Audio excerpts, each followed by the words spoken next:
And now, prepare yourself for the final battle.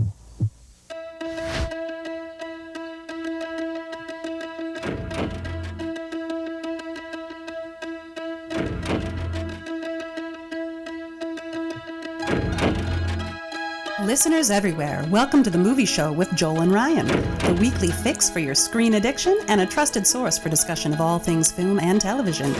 Please keep in mind that for the purposes of this podcast, Joel and Ryan are not acting as journalists, but rather fellow moving picture enthusiasts.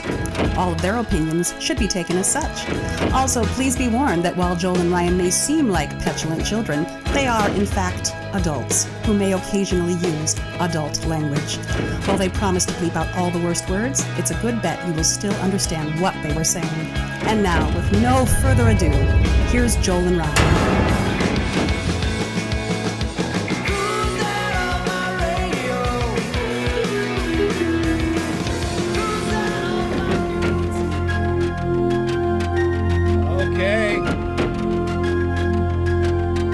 Hey, champ. Perhaps you'd like to go out and learn how to throw like Fernando Venezuela, huh? Not really into baseball. Not really into baseball. It's your favorite sport. Whatever. How was that not an automatic clue? That's all I'll say. Jeez Louise. Hey, he's fine. He's fine. He's been through a lot, but he's fine. Huh. Harsh. Welcome to the movie. I'm sorry, show. Joel. I'm going to have to ask you to choose between me and him. Just how it goes. Don't make me choose, Ryan. For maximum drama. Don't make me choose, because you know what? You will lose every time. No, you will lose every time. Every time. That's right. That's great. Hey, everybody. Welcome to the movie show with Joel and Ryan. I am Joel. And I'm Ryan. And I'm Michael. That's right. We have Michael back once again. Woo-hoo! It would not be a V discussion without Michael, and so therefore he is here. And Michael, we are thrilled to have you. Great to see you again. We are having LA-like weather right now here in Minnesota. We're cold, so we have your weather. Well, there you go. Cloudy and Our gross. weather back. Yeah. It's fine. All right, friends. So we have moved 1 year into the future, and the visitors, they're still here. I believe, Julie said it best at the very end of the original miniseries when she said, "The war is just beginning." That's right, and we are in it. We're in it, and the resistance is in it to win it, and So, what do you guys say? A lot of things have happened though in that year. Think about it. Oh, so many things have happened in that year. Washington lost the Super Bowl. Van Halen added synthesizers to their music. That was a big deal. That was a big deal. The question is, were people in this world that we're talking about, was that a concern to them? You think that was top priority thoughts for them? I'm just talking about my year, I guess. I know. I'm a little self-centered. Yeah, that's a good What point. about the resistance fighters, Ryan? Here's the Does deal. the V universe have Van Halen?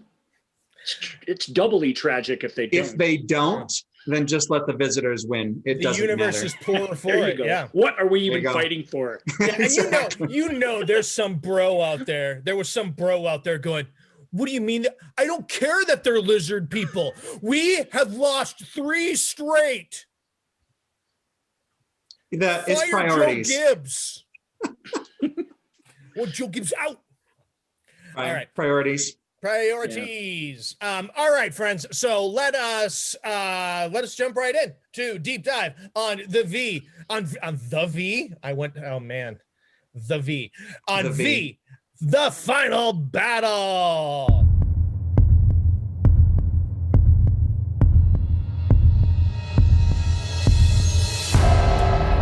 I have to do a deep dive. Deep dive. Deep dive. I have to do a deep dive. Deep dive. Deep dive.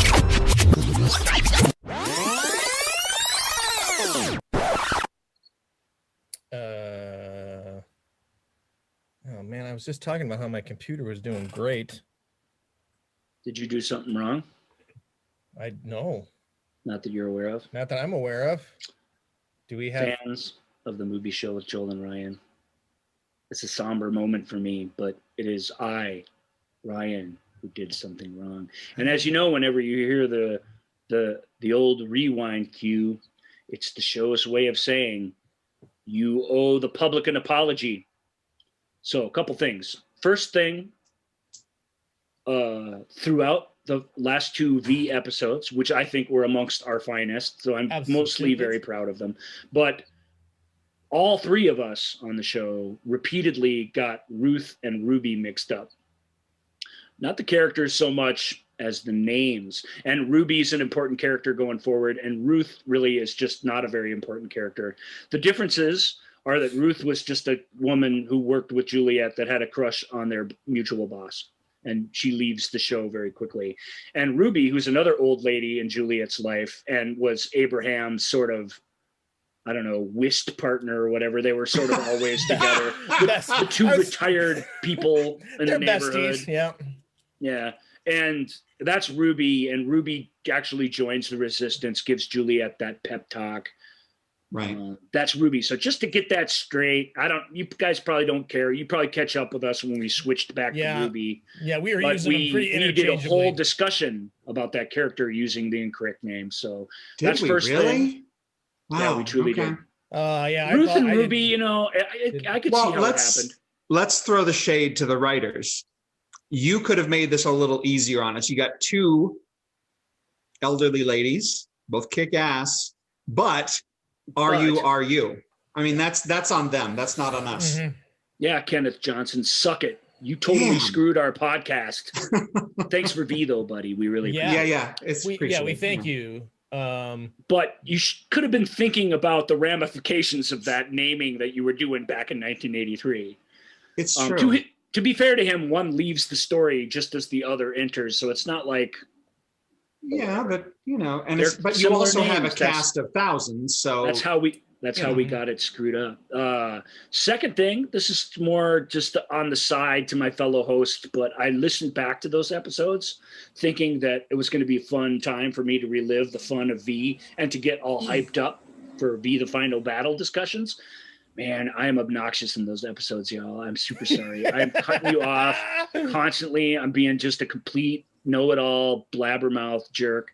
I promise I've had a little bit of outside substance today. I found a mouse in the dumpster, which I ate. I'm feeling really good right now, and I'm feeling a little less aggressive, a little less like I have to be in charge of every word on the show. So I just want you guys to know that it's cool. And that Ryan, he's gone. He's in the past. Has he been converted? Well. Oh man, how bad do I wish I had that sounder right now? That's for next week. We'll be prepared with it next week when half the show will be about the conversion process, I'm sure. That's true. Unless somehow we get to that week the way we're going. Not likely. Not likely. I can only go by these first 10 minutes or so, but it's not. Well, I mean, good. Generally, I think when the 3 of us together, we're pretty succinct. We don't really take too much time. We get right to the point. Mm-hmm, it's a joy having you guys here. I feel like I should have just shut up a little bit more, and I might fail at that. But the point is, I'm going to try. Hey, Ryan. And Ryan, we're all in 2 this weeks together, ago, Ryan. He wouldn't even try. We're all in this together. And if we start blaming ourselves, Ryan, we can't get through this. The losers, the V's. See, I'm going to be the one struggling with the English language. I put all of my effort today. I put all of my effort into the visuals for this audio podcast. Final apology. Okay. And this is the actual one. These others are sort of distractions from my actual stupid thing I did, which was I actually threatened to go to NBC executives' homes and strangle them right before I talked about somebody actually getting strangled in real life, which I didn't even know I did at the time. Maybe you guys didn't notice because one is total hyperbole and the other was this real life horrible story. Right. Nevertheless, when I listened back to it, I was like, what are you doing? How could you have said that? And of course, there's no excuse for the latter. And the former even though I admit the NBC executives deserve their hyperbole and should be punished publicly, I went overboard and it really used an unfortunate metaphor at a really rotten time. So for that, to everyone involved, except the NBC executives, I sincerely apologize. And I think I missed it. I don't think that, yeah. No, I didn't know I did it. And they're right next to each other, Michael. When you listen to it, it's awful, Eek. Which is why I feel like if I'd have just never listened to that episode, I wouldn't even have known I did it. But when you hear it, it's not good. So, but even though we're not going to cut it out or anything, we're only human. I think everyone's wise enough to know I don't actually want to kill anybody, and you don't have to alert the authorities or anything like that. But there's the Unless story. this is your first time listening, in which welcome. Welcome. Hi. Welcome to the movie show with Joel and Ryan, where we threaten to kill those that do things we disagree with artistically. But you know what? We will apologize the following week. That's what sets us apart from everybody else, really. We are tough but fair. We're not afraid to apologize, especially when the audio of the show demands it from us. Yep. All right, we're done with that. All right, here we go. Let's jump back into the deep dive of the final battle.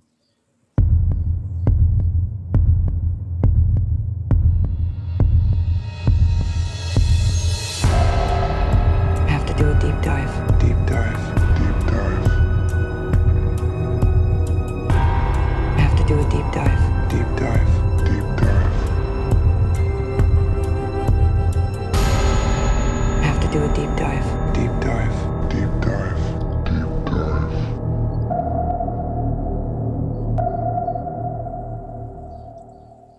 That's right. I've been practicing all week my my Mark Singer Donovan gun shooting stance. You even did your eyebrows. Guys, I was hoping no one would really notice that. I noticed went ahead and did the eyebrows, but Michael. But if you'd have had the wig on from the start, I wouldn't have noticed. But I thought it was something you were like Joel was actually doing in his life, and I was like, Joel's going through something. I was like, well, I'm not going to tell him right now before the show, but somebody has to intervene about this eyebrow thing. This is not. No, this can't happen. well, it's funny because I saved Donovan for this third episode, so that's perfect timing. Look at the resemblance, huh? It's pretty great actually, but Donovan shouldn't be in the V uniform. That's a Funko failure. I kind of agree, but they can't have. Yes, they can, and they should. That's more important than anything. Well, I mean, if you want to capture Mike Donovan, yeah, you're right. You need that. Yeah, because other than that, you're just like, oh, is that Steven? Could be anybody. Yeah, it's true. Well, I mean, the hair. No, the hair is pretty good actually. Yeah. And the dark set eyes are nice. Mm-hmm. And he's holding a fist, so he's angry. So we know that's Donovan. Maybe they said, let's put him thinking about Sean. Yeah, that's what he was doing. Yeah, so that's how we open, gang. That is how we open this. Aside from, you know what? Because here's the deal. I'm looking at the chapter titles from the original Laserdisc, which is kind of how we decided we were going to format this deep dive. And I think it's important that they actually chapter 1 is opening logo. Chapter 2 is episode 1. So it's almost as if the opening logo and the whole intro is like a separate thing, well, apart from the rest of the show. Before we start, because which I don't disagree with. Yeah, this is a show-stopping sort of discussion, so let's do it here. Why not? The music that we've been playing throughout our V deep dives is, in fact, the opening theme from the final battle. But I don't remember the other composer who adapted it for the show, but it's mainly written by Barry Dvorak, who's most famous for Nadia's theme. And, really? And he also very famously did the synthesizer music for Walter Hill's The Warriors, which is probably the step up to this gig. I think it's this music one, Barry Dvorak and Dennis McCarthy. Is that the other guy? No, it's not Dennis McCarthy. We'll so Joseph Conlon. Joseph Conlon. Okay, I can never remember. Barry Dvorak wrote this theme, and then Conlon was hired to score the show using variations of it, and the two of them arranged it together on keyboards so that they'd have this common, you know, connection to the music, basically. Because Dvorak was a big enough guy, record producer and stuff, that he wasn't going to sit for hours and do the show, but he liked the idea of creating this signature thing that they would build off of. And we're jumping the gun a little bit, because we really talk about the music from V. You have to go back and talk about Joe Harnell and the original V miniseries music. Michael pointed out that his weepy sort of Little House on the Prairie strings can be a little much at times. But what Joe Harnell is, that's brilliant, and that for the most part works, is he's very old school. He's an old school Hitchcock, Bernard Herrmann, and Max Steiner, and sort of classical music fan. The original show is littered with quotes from Beethoven's Fifth Symphony, which is something him and Kenneth decided on. So when you really hear something that sounds really classical, the end themes, but there's several moments throughout.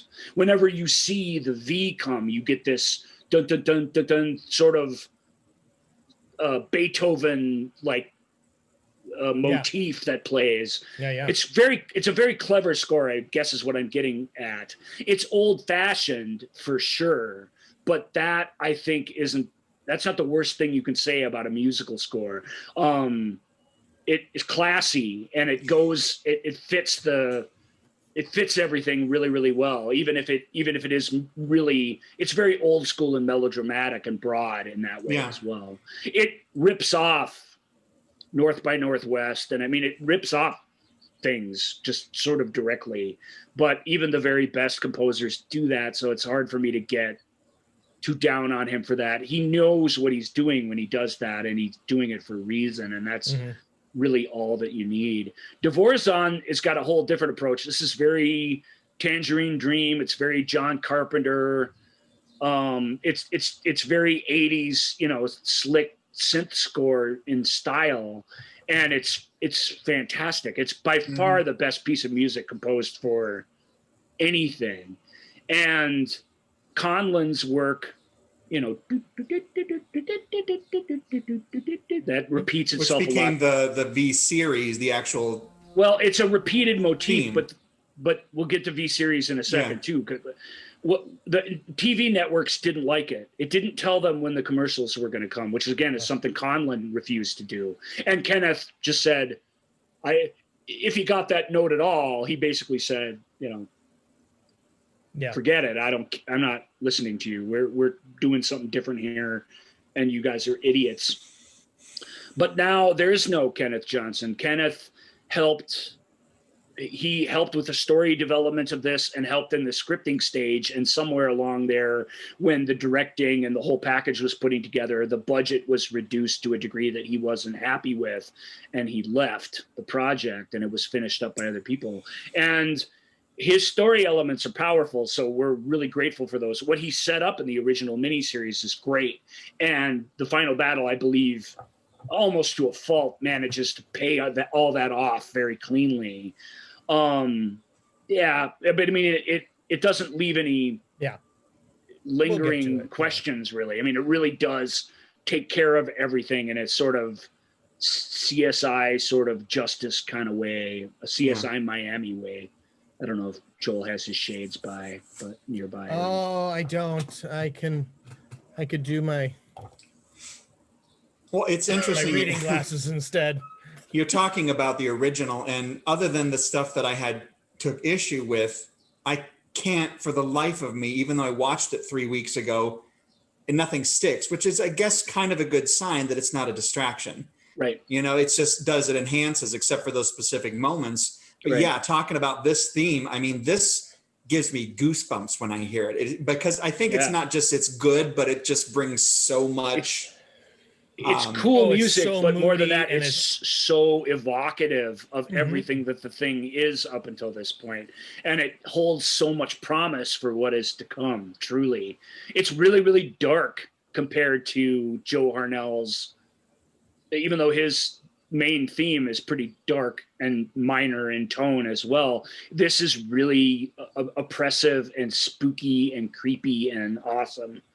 So well, I think it's also a benefit that they don't. I as much as I love the opening credits of the original, where you see all the faces, it does make a difference not having it. It makes it makes you darker. Because there's no, I mean, you don't get the right. You know, you don't get those. It's just complete moodiness and atmosphere. Yeah.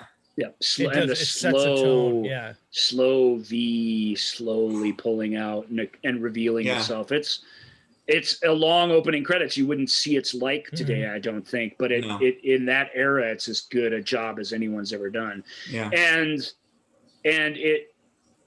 it's sadly, the people working on it found it unacceptable. Basically, they stood up for the theme, and when it was time to, Dennis McCarthy wrote an alternate theme for it, and when it was time to swap those out, they're like, somebody, thank God, thought better of it and thought, no, we're gonna keep the theme, and we're gonna keep these, the dream sequence and some of the action sequences. What we want from you, Dennis, is to bring the humanity back. And when people are falling in love, and especially when our heroes are victorious, we want this big flowery stuff. But most importantly, Dennis, what we really need, we want to know when we come to a commercial break, we want it to go bum, bum, bam. Joel actually has that doesn't exist in the first miniseries at all. No. You talked about it, and the fact, that was very in my head when I was watching it this week. Right. I'm like, it's just so cheap. It's so cheap and not necessary. I mean, what's happening in those cliffhanger moments, it's enough. We know like, ooh, we got to wait for 5 minutes and come back to this, but that music is dreadful. It's just terrible. That's not even the worst. Well, that's bad, but that's not even the worst version of that there's out there. Yeah. There's some really awful ones. Stingers is what we call them. Yeah. And they always suck. They're almost never good. So, first of all, as we go into this, Daniel Blatt and Robert Singer are veteran television producers, and they don't do a bad job with it, especially on the limited budget that they have. It holds together pretty well as a general statement, but the music is really indicative of where the thing got compromised, because you can feel it. The first episode is mostly Conlon adapting Dvorak. The second episode's a little mix of both, where McCarthy's really starting to come through, and the final episode is McCarthy straight up. And McCarthy, I don't even want to crap all over him completely, because Dennis McCarthy's a good composer. He did, maybe most famously the Deep Space Nine theme, which is fantastic. He's not like he's some terrible guy, but he was young and inexperienced enough at the time that even as a good writer of music, he took all of these network notes and all of these simple things, and I'm not a fly on the wall behind the scenes, but you can just feel it change throughout the thing for the worse. And I agree, Ryan. It's not good work. I think the problem with the music, because it just tells you how important a good score is. Because if it is distracting, then that's just an impediment to the story and to the characters. And talking about that love music, it was gag worthy. We'll get to it. Painful. Yeah. But it's agony. It's painfully bad. Yeah. It's painfully bad. It's not just bad, but it's also inappropriate. The worst thing at certain you can moments. imagine. Huh? Yeah. Also inappropriate at certain moments. Like, this is not good here. No. No. The bringing out the electric pianos and the saxophones. It's just gosh. Humanity's fighting for its survival. That stuff has no place. It's okay that two characters come together amidst that, certainly. More than two, as it turns out. But it is not okay that you underscored those emotional moments with that kind of thing. I waited for Al Jarreau to be like, lizards by day, lizards by night. I get what you're saying, but I'm so angry at you for being mean to Al Jarreau. It's going to be I love Al Jarreau. I chose Al Jarreau because Al Jarreau was the best at that. Okay.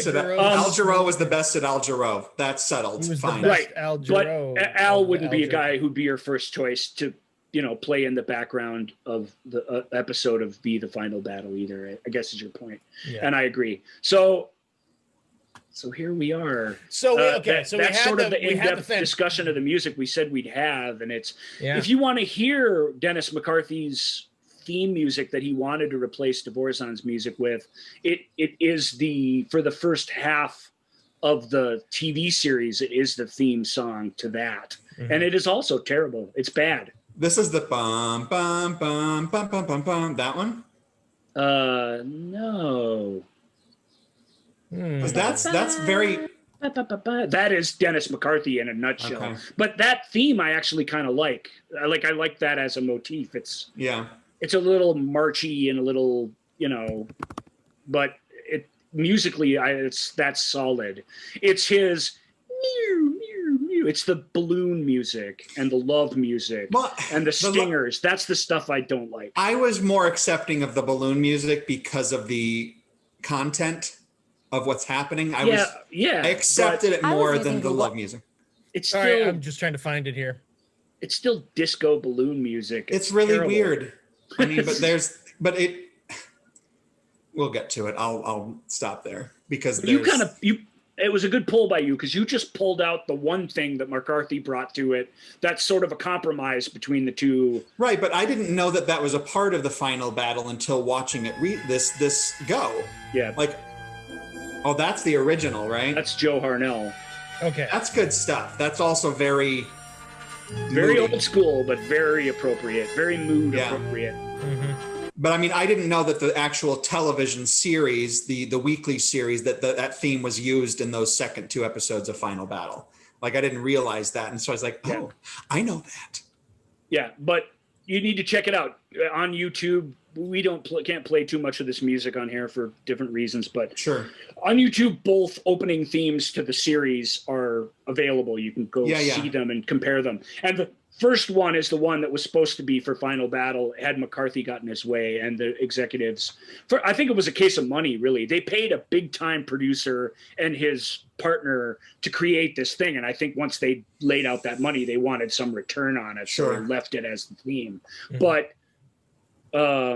because it's clear that the producers much preferred McCarthy's approach to scoring the thing.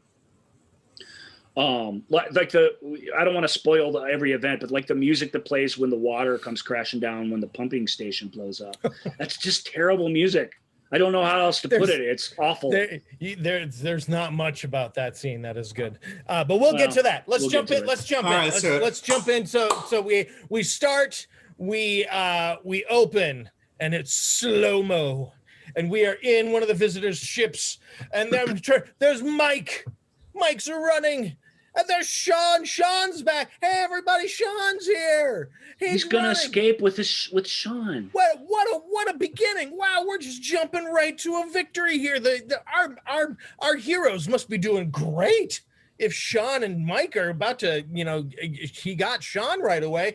And then the visitors, they come around and they do the old, and they get them. That's a pretty good stunt from both actors, actually. The getting hit by the thing, by the scrub or whatever, and the flying forward, and just the way it's shot, very dreamlike. What I thought was impressive about this, because again, it's been 15 years since I've revisited all of this, so there was so much promise in that opening sequence. I mean, I was very emotionally invested, and I remembered that it was a certain type of sequence, which we haven't gotten that far. But I'm like, I couldn't have been more pumped. I'm like, oh my God, I'm emotionally invested. These people, this is it. These are my peeps. This is, and we'll continue on the discussion. Yeah. And then all of a sudden, yeah. It was all a dream. It was all a dream. It's all a dream. Sean and Mike weren't actually killed in the opening scene of the Final Battle. But the it feels like a dream. Though. The visitors sort of appear from nowhere. The perspective is all skewed. Joel pointed out, it's all hyper stylized slow motion and stuff. But the sets look upgraded to me. I was kind of impressed. From like, oh, this is looking pretty sweet. The corridor sets, in a very Star Trek way, have been created modularly, and they use them to great effect in this sequence. Yeah, it looks good. There isn't much in terms of walking through the corridors. It's all shot very conventionally in the original. And this, they needed more. They needed longer stretches of it. Yeah. And they use it throughout the conversion scenes, and they use these same hallways over and over and over again, so they get a lot of use out of them. Yeah. And they're weird and modular and similar, and so they're disorienting. So you really can do that without, all you got to do is put the camera someplace else, and you feel like you're some different place. Yeah. There's only a couple of hallways in all of the Star Trek The Next Generation's, studio. It's just a couple. And they just make them feel like they're the whole ship. If you know what you're doing, you can do that. And this is an extension of that, I think, that idea. They look great, too. Yep. Yeah. They're great on camera. Yep. So Mike was taking high def. Mike was taking it. Yeah, high def. It did. It looked good. Mike is aroused Julie. Julie gets him up, saying it's time, so to speak.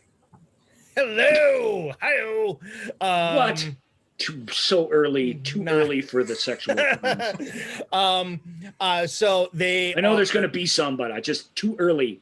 Got it. Copy that. I don't have my sax music thing queued up here. That's all right. If I ever hear that again.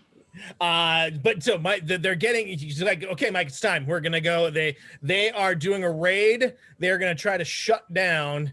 Let's put it, they're going to try to put a damper on the visitors' food supply. The visitor people processing plant, Earth location. Yeah. Yeah, the triple P. This is actually very Kenneth Johnson-y. I mean, you can tell when he's involved in the script and when he isn't. And you can tell, because this whole sequence, we're reintroduced to a bunch of people in a very quick, easy ways. We have Sancho and Elias and Brad/Mark. I guess we should stop here and talk about. Is it the same character? It's not the same actor. It's a different actor, and because it's a different actor, they slightly changed the name of the character, even though the character is the same. It's what in the business or in a soap opera you would call the drop in. In a soap opera, you drop in another actor. They're playing the same character. After a couple episodes, nobody cares. Tells the difference. Here, I'm not sure why they changed the names of the characters. Sandy Simpson and William Russ aren't a lot alike, but they both have kind of curly hair. They both have glasses. They're both the ex-cop whose partner was killed by the visitors. Like, there's no real reason to make Brad Mark just because you changed actors. Right. It's been a year. We'll accept that they're the same person. They have the same arc. They clearly are the same person, and yet they're not. It's a little obnoxious. Same thing happens with Barbara and Lorraine, for example. Yeah. One hot blonde visitor in the fifth column is exchanged for a different one, and their name is changed. I don't think we ever hear Lorraine's name. If I didn't have the novelization, I wouldn't know that was her name, but it is. It feels like she's just Barbara again, played by somebody slightly different. Yeah. That's what a drop-in is for you, those of you out there who don't, worship at the idol of behind the scenes TV stuff. But Brad/Mark might be the most key one. Hard to say, but I got to tell you that's because his arc is a thing that is important over the next two episodes. Yeah, I gotta say, I mean, this might be quite illustrative of this entire mini series. This talk of the drop-in and that's how they do it on soap operas. Because that is, that mindset, that soap opera mindset is so pervasive throughout this entire. I agree. I agree. So like a miniseries. So maybe nevertheless, this sequence where they're all coming out, you've got a new character in Father Andrew. Yeah. You've got we meet all these relationships that are established very quickly in this nighttime raid. Even visitor captain and Steven have these exchanges that remind you who everybody is. It's very useful. But basically they see us humans, earthlings, Americans being rounded up and head off to the final processing area where they're put into a coma and then they're sent up to the mothership to put in storage. Probably these guys, Michael, they're probably going to be used for the war against the Supreme Leader's enemies, don't you think? Yeah, I mean, if you want to look, I mean, it's a little less devastating for them. So let's just say that. Yeah, like all the little kids, the little crying kids and stuff. Like the idea, again, it's pretty good. It's very Kenneth Johnson. Like the idea behind this is more horrific than the execution, but you're buying into it because the idea is really horrible, and you've been sold that in an extremely believable way. Yeah. They have this great action buddy sequence. I don't remember who it is, but we're gonna call him Brad because I can't change names. He's Mark in Final Battle, but just to keep it straight for you at home, let's call him Bark. Yeah, I don't know what to say.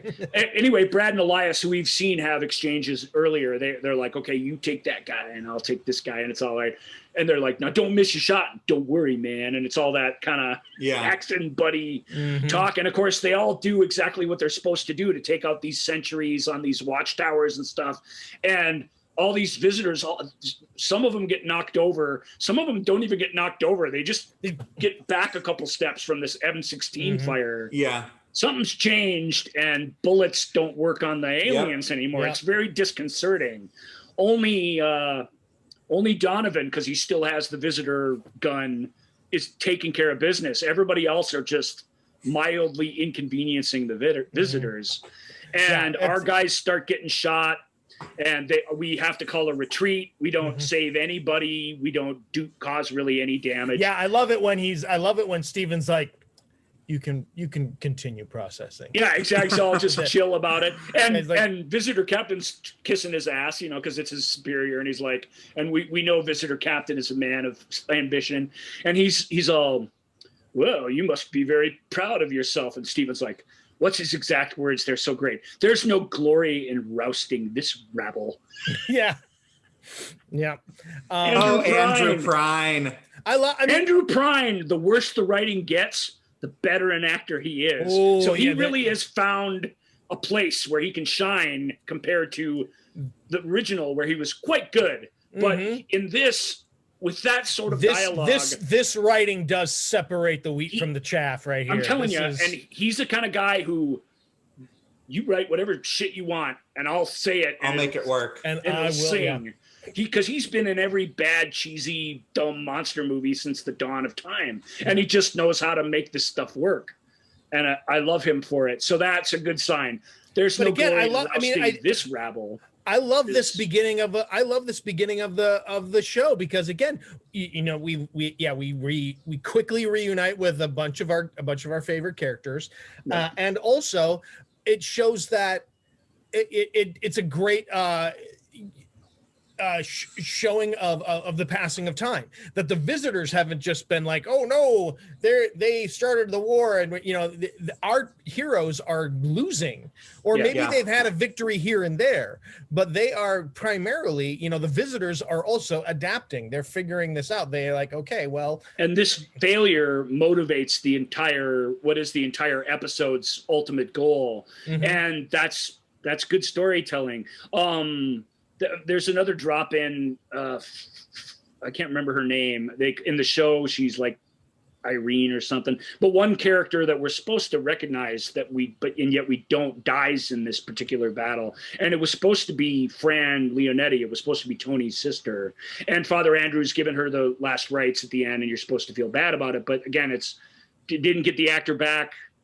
Actor drop in, different name, and now we don't feel much about this. Not that we would have anyway. It's just a minor character, but this is a thing that's supposed to be connected that isn't, and it loses some potency because of that. Sure, yeah. But you learn a little bit about Father Andrew, Mike's statement. These hit and run raids are pointless. Useless. We need an event. We need to make a big splash, and we need to put all of our efforts into that. Yeah. Turns out to be a pretty great plan, as it turns out. And refocuses the crew kind of in their darkest hour, which is fun. Yeah, it's I mean, sometimes it does take a huge setback to sort of refocus. 40 minutes in, gang, and we've gotten to the third scene of we also real quickly learn that it's my fault again. We also quickly. Well, it's not like we've been talking just about this. I know, but time.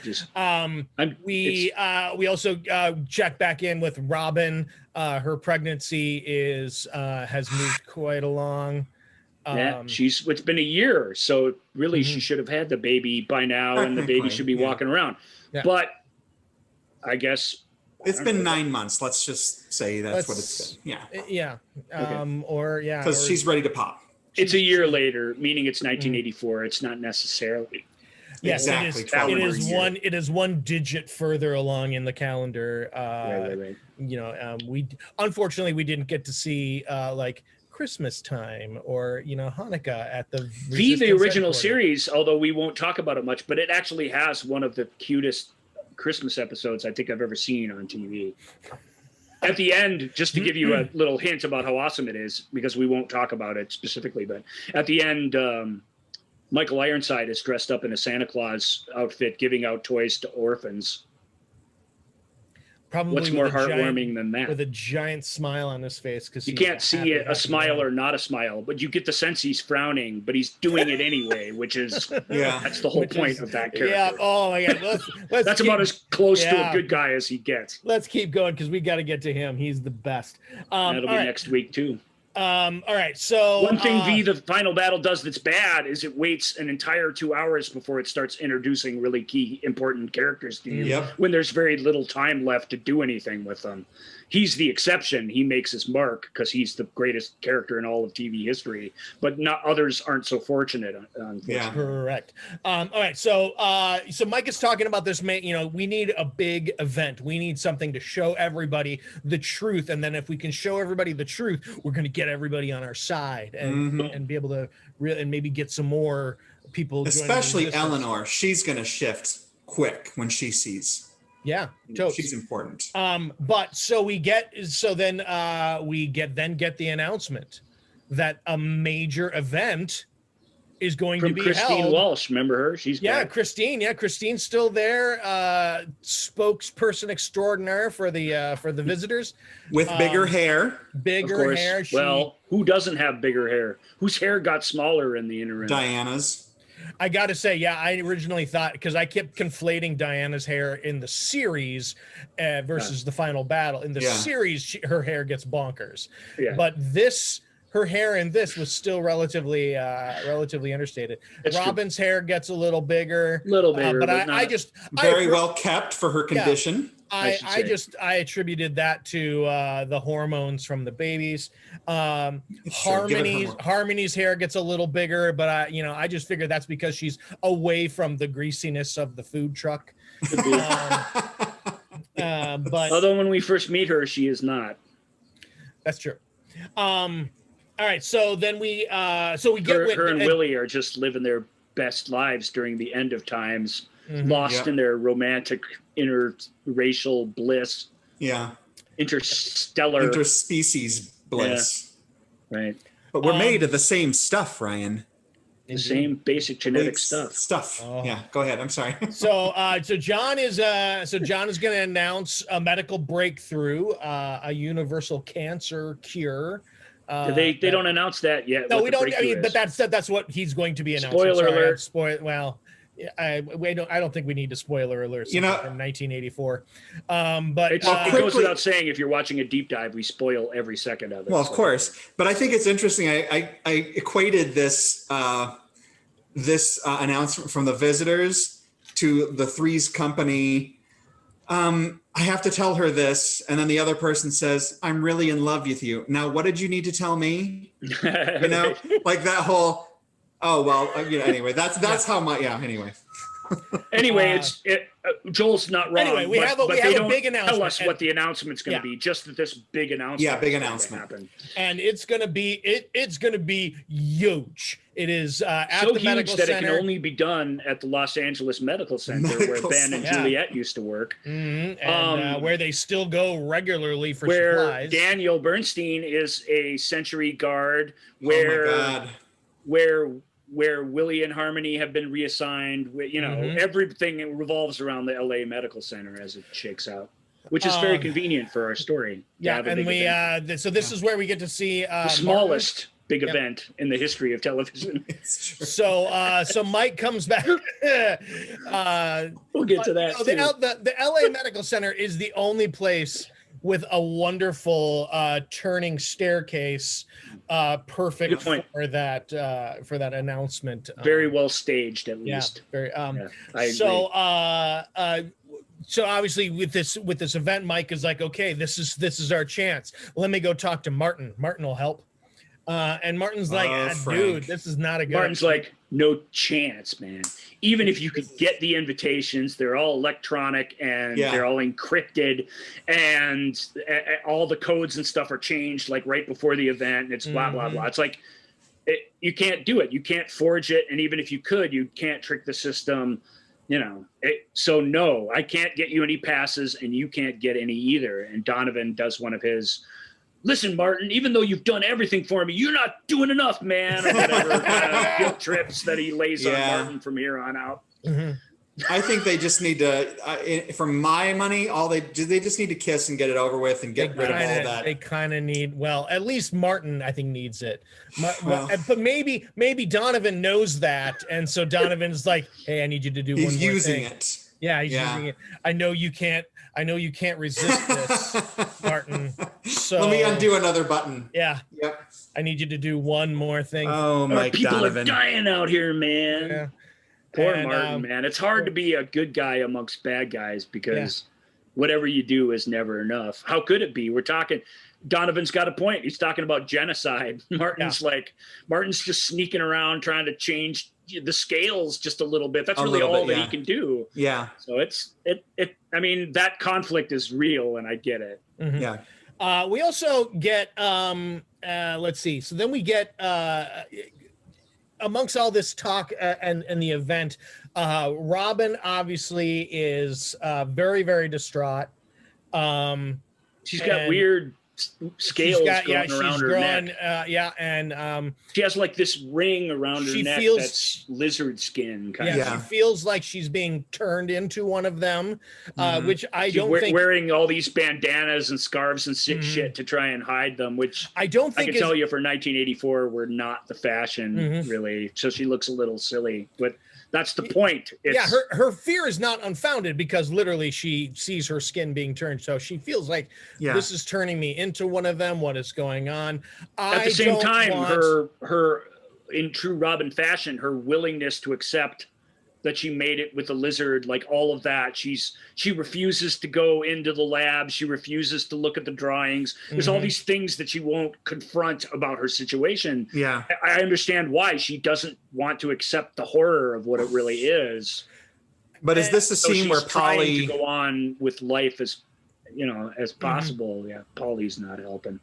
Is that the mocking with the lizards? That's later. That's later. That's in next week's episode, which is very pregnancy focused. But we do jump right in. We're early on in the show, and all of a sudden we're sitting around a table talking about having an in-depth discussion about abortion. No, that's next week too, but yeah. No, I thought it was this week. They talk about because they go to seek.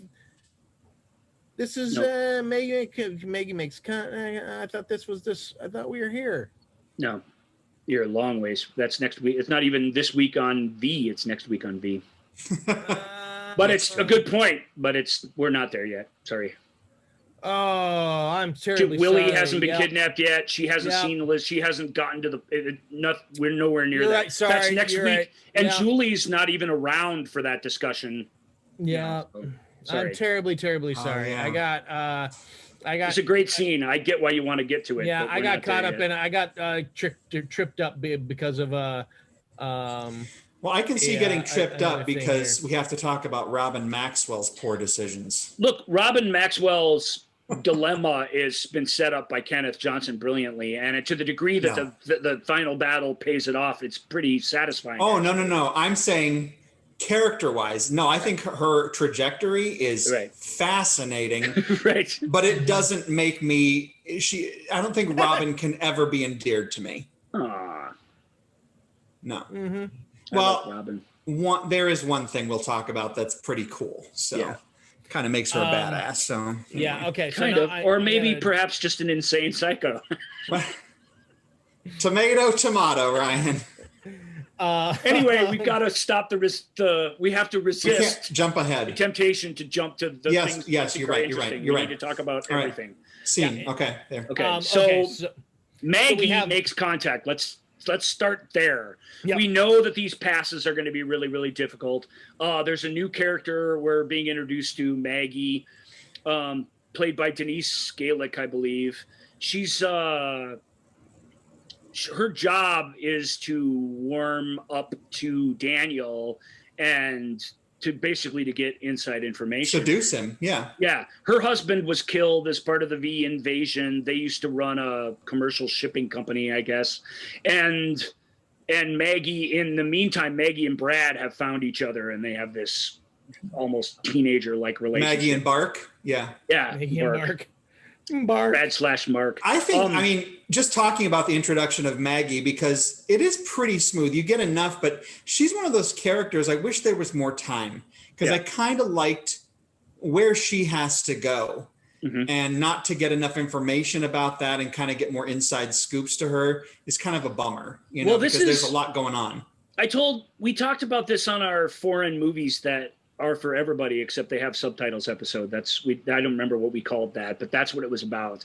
And we talked about these guttural negative reactions to this Dutch World War II movie. The Dutch were conquered by the Nazis in like a couple of days. There was no Blitz. There was no Battle of Britain.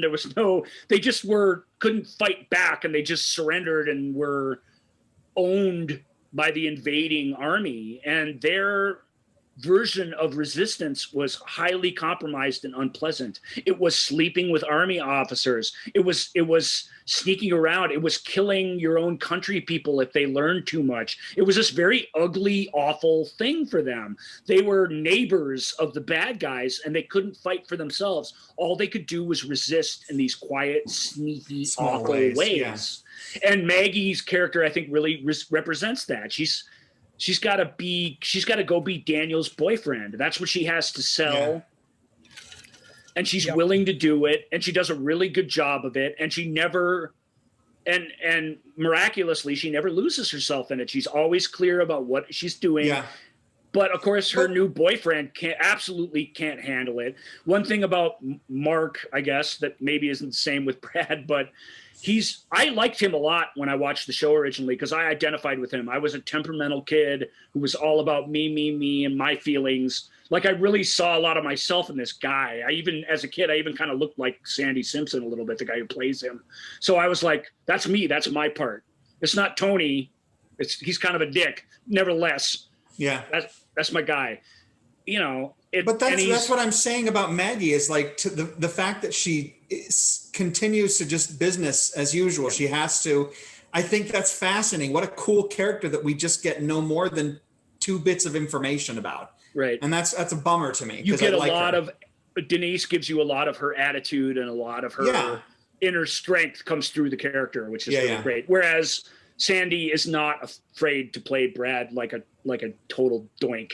Yeah. And that's good too. It's an actor who's willing to set aside a little bit of ego to really get to the height of this, what Joel appropriately called, I think, soap opera drama that we've got going on with these 2 characters. Nevertheless, they're relatively important. So, and Simpson, he has a really good relationship with Michael Wright, who plays Elias, and has a really good on-screen chemistry with Rafael Campos, who plays Sancho.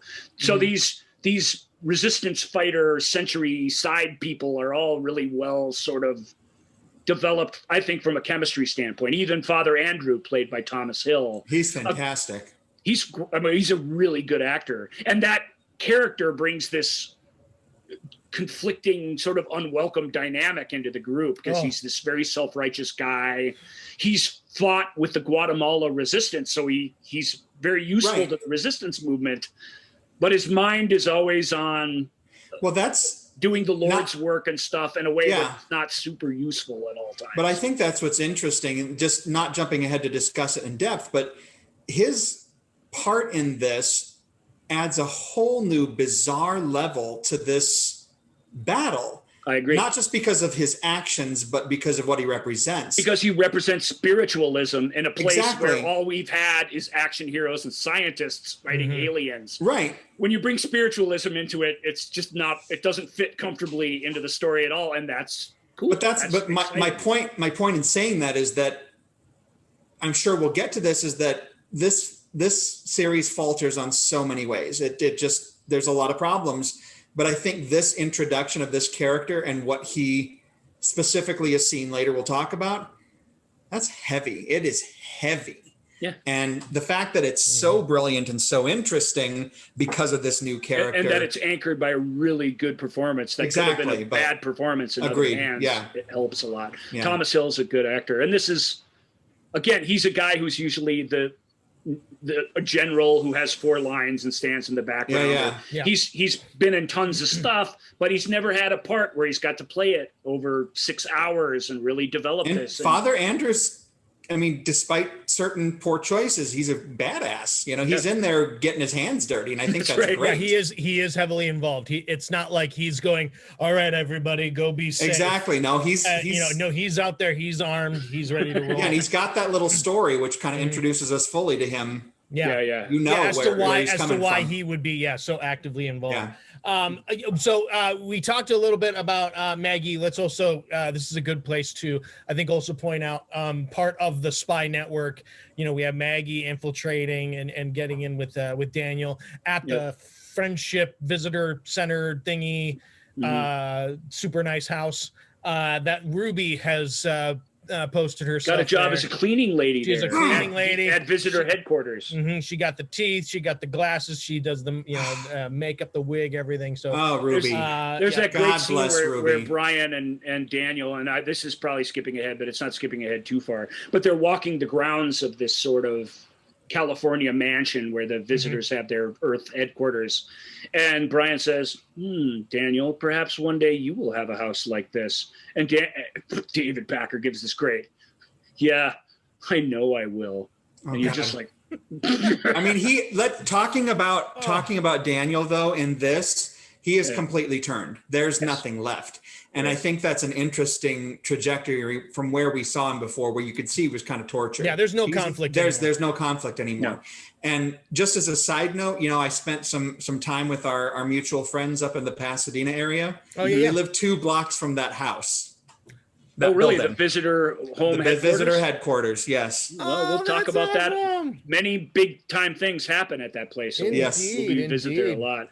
But anyway, we've seen Daniel somewhere in here make some medical student clean his boots with his tongue. Like the power has gone to his head and he is a lost cause. I mean, he is a demon. He's what did Ripley say in Aliens? You know, it's I'm not sure which species is worse. Yeah, and Daniel really proves that theorem.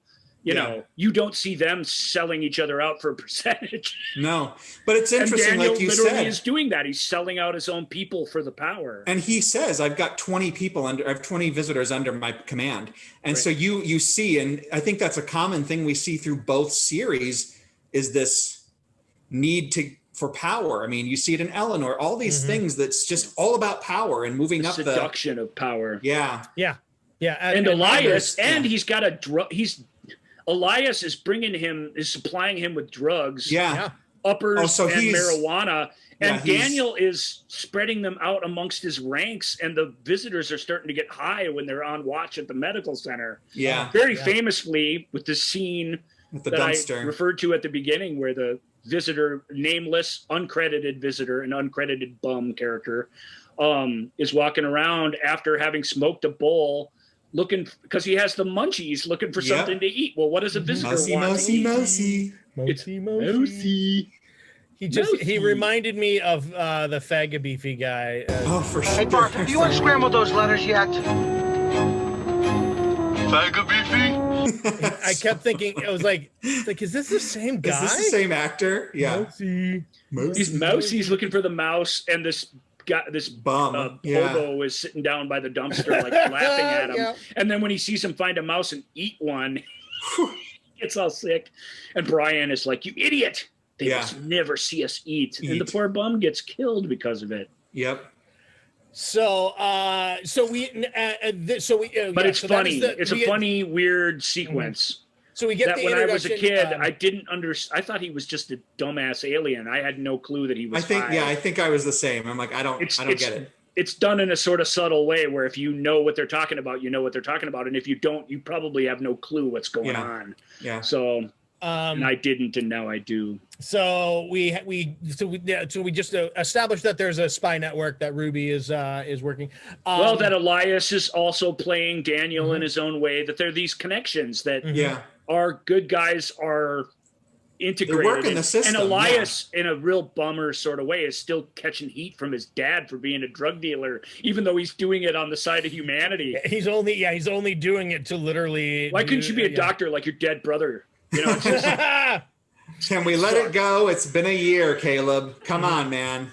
He can't. I mean, he can't, and who can blame him? But it's sad because Elias really is on the side of the angels now. And he's, what does Donovan say to the guys? He's like, we need to forge these passes. I mean, who can do it? You know, Brad, you're a cop. And he's like, ex-cop. He's like, well, Elias, you're a hood. And he's like, ex-hood. Ex-hood, yeah. And he goes, and Mark does the great. Wow, whatever. Between the two of you, right? Yeah, you should be able to think. But I know we'll get to that. To get these passes. But to see this surprise of who the forger is was just a glorious moment of revelation. I'm like, before we get they look at each other and they say, "Oh, Pascal, right? Yeah, Dan Pascal, who is played by the great Dick Miller." Yep. B-movie actor extraordinaire. Dick Miller sold arms to Terminators. He's just done everything you can think of in these types Gremlins, of movies. You know it, all that. Yeah, exactly. So it's fun to have a guy like that in this kind of story for a brief period of time. He plays his, like Dick even gets into it. Like usually you see Dick and he's got a Hawaiian shirt on and he plays some schlub. He's got like a turtleneck and this matching black suit. Like he's playing the guy like he's some kind of slick techno guy, you know, even though it's just Dick Miller in a suit. Right. It's still super fun. So even though his little copying the passes machine like sounds like the bridge of Star Trek from 1964 and doesn't seem like a thing that could be vaguely exist. Like it's a scientific MacGuffin if there ever was one. I bought it, Ryan Harris. Don't diss. Mike decides to steal the pass, a picture of his son from his mom. Smart move. They have to steal it. He has to get in and he's got to steal it. He's got to get out. They got to copy it and he's got to put it back. So as a heist, it's a pretty tricky move. In the middle of the night, he runs into Mommy Dearest, who hears him rumbling around. And very fortunately, he has a weird excuse for why he's there. Because he was walking past the mantle when he was stealing the passes, he saw a picture of his son and grabbed it. Which he's going to give to Martin so he can be found. Go find his son, right. But he's able to pull that out of his jacket and say, this is what I came for. So she's none the wiser as to why he's there. She believes his story, even though it's a lie. This is a little tiny side tangent here, but how sad and pathetic was Eleanor's closet with 3-wire hangers? I found that very odd. I didn't even track that. No, that's like he's in the safe, but it's like 3-wire hangers and a couple of dresses. This is Eleanor. I mean, it's Eleanor we're talking about. I'm like, even anyway, that struck me. Invasion, Eleanor had a closet full of stuff she only wore once. Right, but I'm like, you know. Good. Anyway, that just really it stuck out to me. Like, that's your closet? It's incongruous. Anyway, sorry. Maybe it was the guest room closet. Totally, totally didn't track that. Maybe that's where the safe was. You never know. That's true. Anyway, they pull this off. He manages to convince his mom. He's got this great speech where he's like, I don't want to gain power on the backs of other people. I can't understand why you were like that. I had a mother who taught me the difference between right or wrong once. And he gives this, it's great. Again, it's great Mark Singer because it's corny, but he does it in this very sincere way. He's like, I wonder whatever happened to her, you know? And again, Neva is great too because she sells it. Her, as you say, her pinched face gets impossibly pinched as a reaction to that statement. She's been completely insulted by it. and she sets off the alarms, and Donovan barely escapes with his life. But the good news is she shoots him. She fires at him with a revolver. Yeah, she is done. Exactly. Yeah, but what was striking about it was, to me, right? She doesn't. There's, from what I recall, maybe I'm misremembering, but when she says "I'll do it" and he moves, there's no pause. Okay, I'm shooting you. There's no additional. He makes a couple of moves out the window before. Right, but I mean, there's really no. There's no additional should I or and she shouldn't does the I. whole I never shoot, closes her eyes, doesn't look at what she's shooting. Oh thing. my God. That's actually a really powerful moment for me. Like, this is it is insane. This is the only, we don't see these two together ever again after this. No. He tells her our son is up there. They're gonna eat him. I mean, he basically just lays it out for her. Yeah. Oh, Michael, that's not true. You know that's not true. And that's just propaganda from the scientists. You know. Oh my God. But you can even tell with her, she knows they're bad guys. She knows she's on the bad side. That's why his little dig at her gets to her so harshly. It's why she pulls the trigger. Yeah. She does it as I don't think she's really trying to kill him. She does it as a tantrum. But I think it's interesting that, jumping ahead slightly, and Steven but I think comes Meta running Patterson in has and holds her, and she's like, how could he? How could he? Yes. But she has the best moments for that character in this series as opposed to the original. Yeah. She's got some killer moments in this these 3 episodes, like because crazy again, good. In Kenneth's version of the story, she's a nuanced character. In this, she's just a villain. This is no, but I'm saying she has her better moments in Final Battle.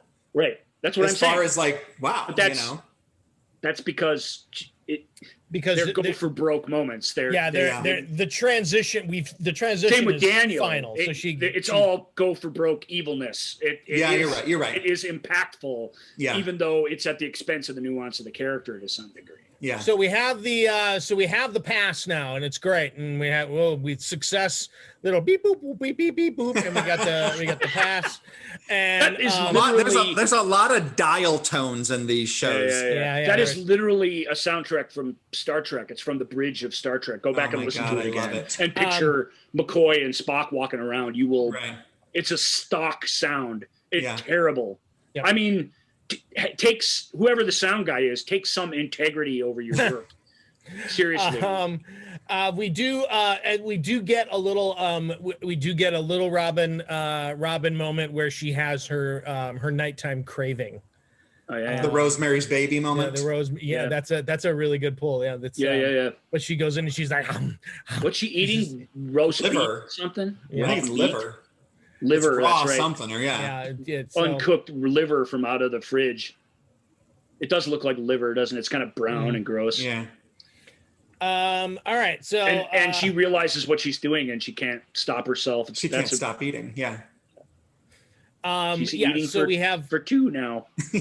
Well, maybe not. 2 plus, perhaps. Yeah. We'll see. So she is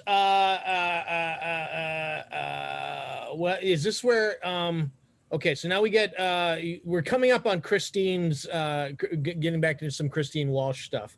I'm trying to remember what's right before that though. They are trusting a traitor is the name of the what is it? Trusting a traitor. And I'm trying to remember, is that well, when's the Willie kidnapping? That's got to be coming up. That's coming up for sure. Anyway, trusting a traitor, if that's their meeting. I mean, Donovan gets a message to Christine through Martin or through somebody that Eleanor wants to meet with her. That's what it is. Martin gets to Christine, and she's like, "Why would I trust a traitor?" Christine thinks she's coming to see Eleanor or Eleanor's husband, actually. This is the horses, right? Right, the horses. Okay. So Christine, if she'd got a message from Donovan, she wouldn't have gone because she knows what side her bread is buttered on at this point. But she instead gets a message from Eleanor's husband, Hansford Rowe's character, and she's like, "What does he want to talk to me about?" Well, I'm curious now. I gotta go. So the rendezvous is out it's really a deep, cool location. They use it in a lot of things, but it's the stables where you can go on horse rides in LA. I think it's still there. Mulholland Drive and a bunch of films were shot at this place. And they meet on horseback on this riding trail. And she's like, oh, it's you. And he's like, yeah, I didn't think you'd come if you knew it was me. And she's like, I thought it was weird that your stepfather wanted to meet me or whatever. Yeah. And he basically, again, he says, I don't know what you're doing. These guys are bad. They're taking our water. He lays it on the line for her, just like he did for Eleanor. Yeah. And she's like, well, I don't know what you want me to do about any of that. I mean, I can't handle this right now. It's kind of her denial reaction to it.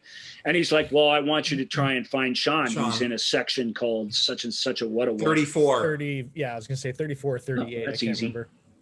It's almost too easy. 34. They couldn't think of something more. Well, it was section early. Sounding he was Sector 7G. He was taken really early. Yeah, he was taken really early. You know, and that okay, when they took out the town. So he's in one of the early chambers. Yeah, the early, there you go. Which Martin has figured out for him. And he gives her the key. The key comes up again and says, go find him. I don't know what she's going to do if she finds him. So this mission is a little weird. Yeah. But she sends him on that. And Christine goes sneaking around on the new The Final Battle sets. Mm-hmm. Well, I guess first she says, I'm not joining your resistance. This is for you because I love you. That's why I'm doing this. That's the only reason I'm doing this. Yeah. Don't be looking for an ally, she says. Not bad. Jenny Sullivan, pretty good performance. They go their separate ways on horses, and then somebody's like, hey, you, where are you going on that horse? And some horsed mounted visitor. Apparently we have mounted visitors. Yeah, the Mountie. Start chasing after him. It's actually pretty cool. Again, horse. The Bounties? Yeah, the Bounties. I like the it. Bounties, yeah. How are they not riding those horses? Big action sequence. But I also want to. Oh, go ahead. I was just saying, how are they riding those horses and not go, this would also make a good meal? It's true.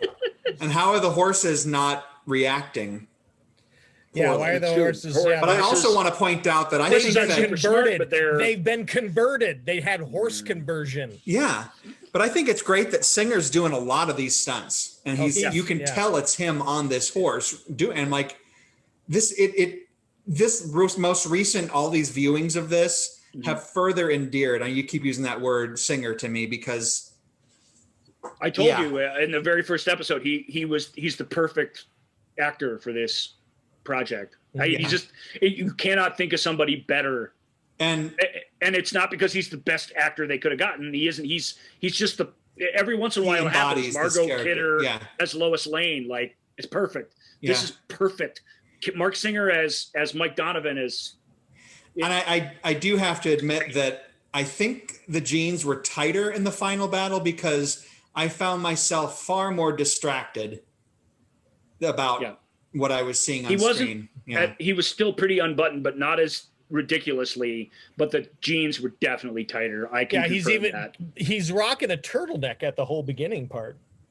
Yeah, and a turtleneck and a leather jacket, all kind of buttoned up, and he looks like a proper nighttime vigilante soldier. But we actually get shirtless down the road here. Yeah, you're getting ahead of yourself. I know, but I don't want you to overheat. Full shirtlessness. Yeah, I don't want you to get overheated and get the vapors. So let me just have a drink of water. Christine, she gets this information. She's up on the ship, and she does say, "Okay, well, I'm gonna." She finds him. She literally finds where he is in section 34. Hey, this is section 34. And then some visitors come around because what would visitors be doing there? Oh yeah, it's their ship. And she's like, it's not just visitors. It's Steven who just is like, hey, I was just doing my daily rounds. Look, she's like, I am lost. I'm lost. Plays innocent. What else is she going to do? And Steven does the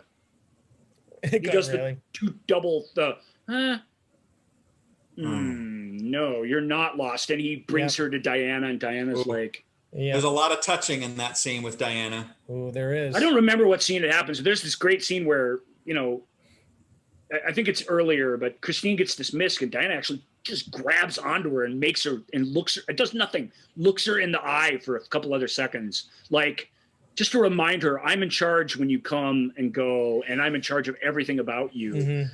Well, I don't know. I don't think it's this scene because this scene's already hot enough. It doesn't need that, but all the touching, the Christine as Diana's pet stuff, I just love it all. Well, it also begs the question, and I'm assuming this could be played out with the horse chase, is that she has to be tailed everywhere she goes. I mean, there's no way she's not being followed. Mm-hmm. I mean, come on. She couldn't have been then, or they'd know the gig would be up. Exactly. So that's dumb. They shouldn't be trusting her. They shouldn't be trusting Daniel. You know, they can pretend like they're trusting them, but they have to be keeping those people on short leashes. And, you know, Diana criticizes Steven about it constantly. Steven's the head of security for LA. And she's just like, Steven starts the thing with a great victory. His new armor works perfect. Their bullets don't affect us. Nothing they do can hurt us. And he's all super confident about it. But he's about to have a string of career disasters here, sort of one after another. Yeah. Which he successfully kicks the responsibility for upstairs to Diana because he's a player, because he's a major player. But nevertheless, they're his problems. I mean, he's got real security problems. Diana's not wrong when she says that. But Diana believes in Christine, believes in her utility more important than anything. And so she rides to the rescue here and says, well, if Christine says she was lost, then I'm sure that that's true. And Steven's all like, what are you talking about? She was in the fucking food chambers. I mean, he doesn't say that, but it's like he has this really strong reaction like, you're kidding me. I brought her to her as a courtesy. Now we're going to eat her, right? This isn't going to, you're not going to set her free again. I mean, that's just ridiculous. But he's obliged by Diana's decision, and he sort of leaves. And Christine never says, so why were all those people in there? Like, none of that even comes up. Very confusing. Oh, because there's an understanding. Diana knows that she knows. Christine knows what she now knows. It's like, but they're both, Christine's on thin ice. So and Christine knows that if the moment she says anything, her little ride, she's done. Right. And technically, become one of them. Technically, Steven didn't find her in the food chamber. He found her just in the little ante room outside of it. But so he may not know she was ever in there. But it's still, his point is, and he doesn't say it, but it's written all over his face. Mm-hmm. Yeah. You need you to kill her. Get a different spokesperson. How hard can that be? Yeah. And Diana, it's her ego that gets in the way here. She's groomed. Well, she's the one that groomed her. So it's like, this is, I can make it work. Literally, that's one of the great things about Diana. She has groomed her figuratively, and she has pulled grubs out of her hair and eaten them in front of her, basically. Yeah. So but that's the great thing about Diana. She won't accept failure because even when it's right in front of her face. But because she didn't. Right. So this is a good scene from all involved. Sullivan really is great. She just knows she's effed, and it's really fun to watch. Yeah. She's scared to death. Yep. So we have another Martin doing scene her best under those circumstances, which is very fun to watch. Go ahead, Joel. I'm sorry. So we have another quick Martin scene here on the cliffside. Oh yeah. Where they're getting ready. This is again part of the whole. This is how we're going to do it. This is what has to be done. We're going to go to this event. We got the get on board, Martin. It's better if you don't know the details, but we got the passes. Well, this is where he asks them, though. You need help. Yeah. What we need from you are weapons, uniforms, ships, and a way out. Yeah. And well, that's the we need. Martin, there's one more thing. One more thing. You gotta get us. There always is with you. Mm-hmm. And then after that, this is where Willie gets Willie and Harmony. Martin basically says the weapons are out of the question. You can't have weapons, period. Yeah. Every weapon is accounted for. Yeah. Uniforms, maybe, and let me see about that other thing is basically what he says. Every weapon is accounted for, but ships, apparently, you can grab one of those whenever you need. But only fueling ships. That's so we have Willie and Harmony. Those aren't fueling ships. They look like fueling ships. They're alien. No, that's what they talk about when they have to board. Earthling manufactured chemical ships. Yeah. Oh, okay. But we have so Willie and Harmony. Remind me again how Willie and Harmony end up. They're gonna go get some nookie. They want some. That's right. They're getting the supplies. Willie's going to get lucky, and he gets cock blocked in like the most horrible way a visitor can. That's right. He gets kidnapped by because the resistance. Caleb and Elias are all in getting supplies. Yep, they're getting supplies at the hospital, and they're ripping off the hospital again for the umpteenth time. Yep. And I will say this: they do a good job of feeling like it is starting to get more difficult. Like I felt that level of it's starting to get harder to get all of this. Like because you kind of could look at it as like, come on. Well, now how many Elias times is this giving going to work? Daniel drugs for free at the checkpoint, and Daniel, what does he say? Don't get too greedy in there. Even the sellout guy is like, it's not like it used to be. You can't just go anywhere and take stuff. These guys plus we know they're prepping for this big event that's happening there. Yeah.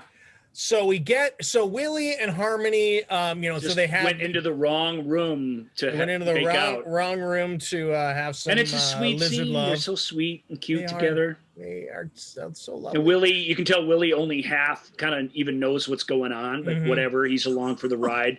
And he's got a tingly feeling in his scales. Yeah, and Harmony's like any girl you ever went out on a great date with. She just somewhere along the way she's decided this is the guy. Yeah. And Willie gets the benefit of the doubt of that decision pretty much for the rest of his life.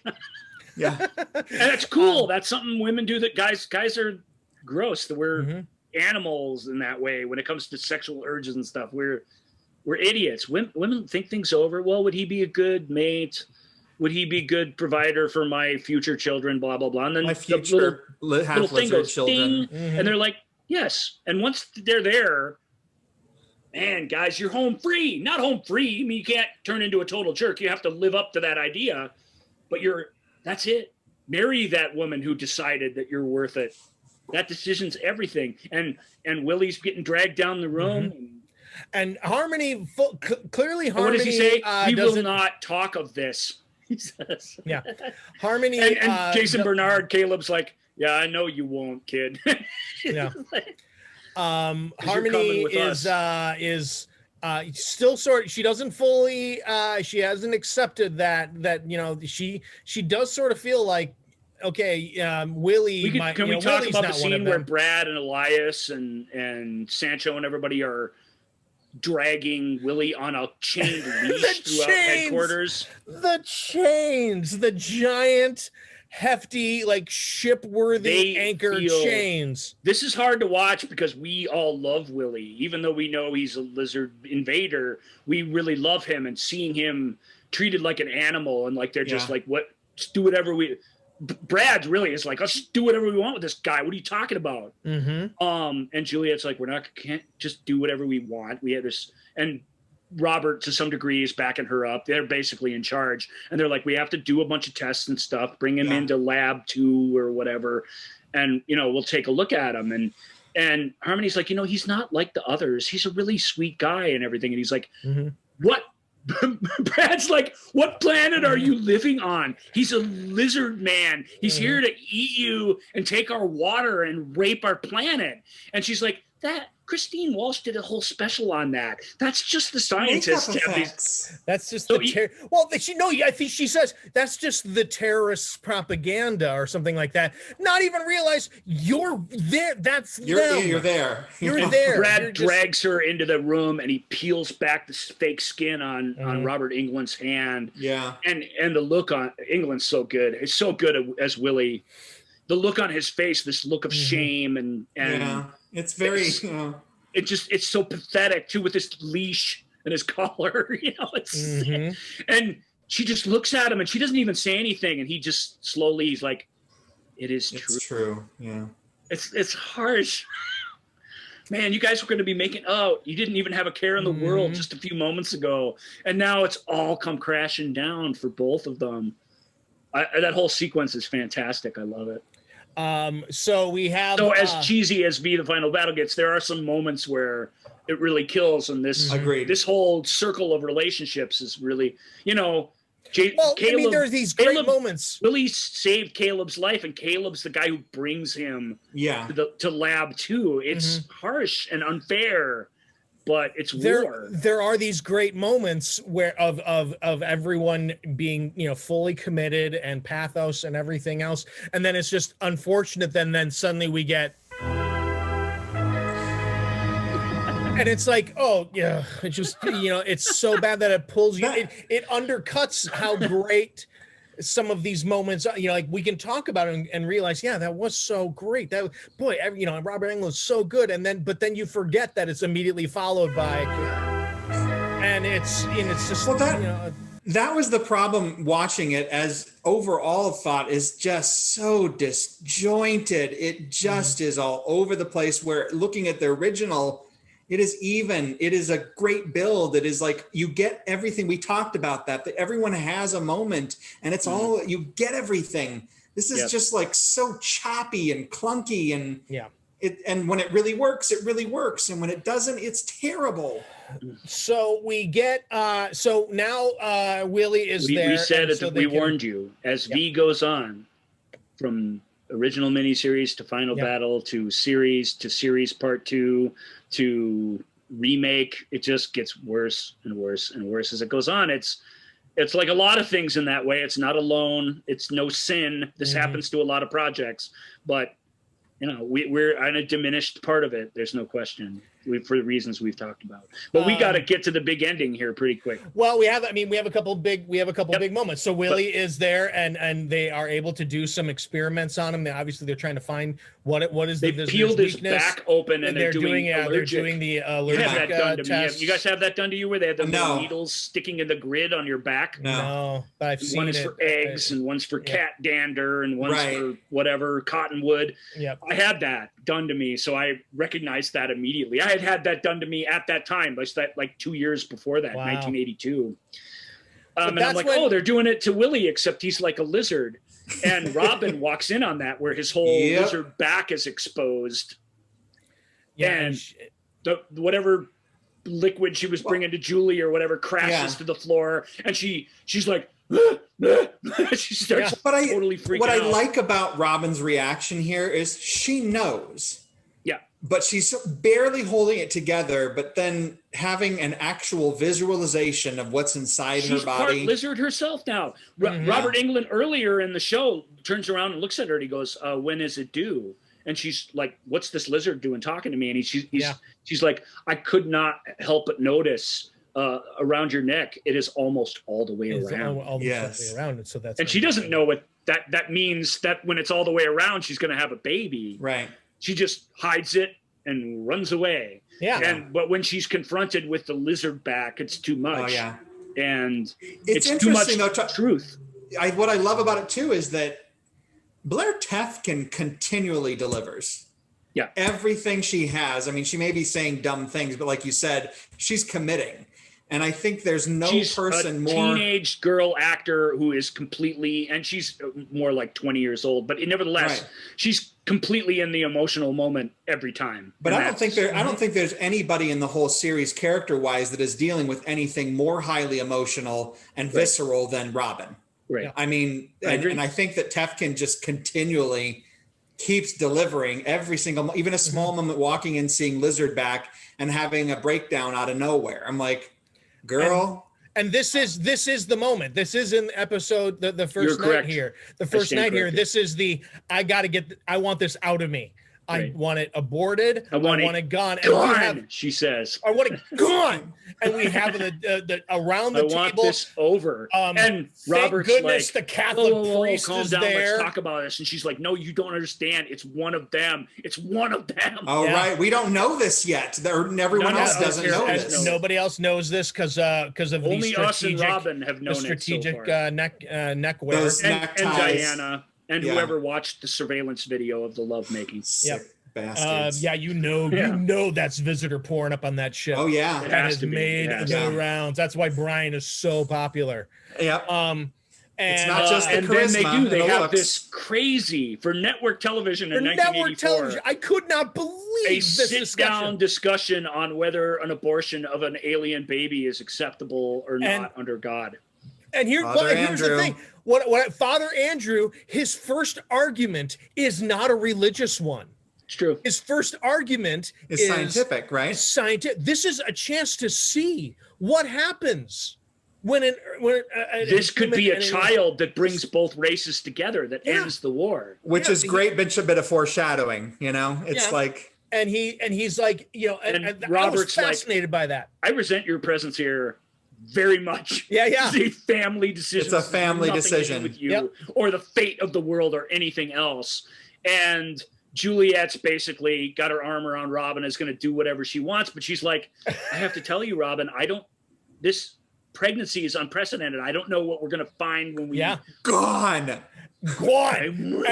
gone. And my favorite Mark Singer moment, the camera even of all pulls people, in on he's him. just there because he's the star of the show. Yeah, and he pulls gets in to have on the him. last He's like word leaning on forward, and abortion. he's like, it's the woman's decision. Yep. It's her body. Yeah, Her her body. It's her. And I'm like, okay. That is extremely progressive for this era. Like, They shouldn't even this be is talking about this stuff. It is again in Reagan's America, and this is, I couldn't believe. But did you bring up though? Julie's present, right? Or is she doing something else? She's present. Julie's okay. there. Yeah, and all right. So then they're like, okay, she's present. Her and her doctor friend are going to perform the abortion at the medical center. No, they're going to do tests first.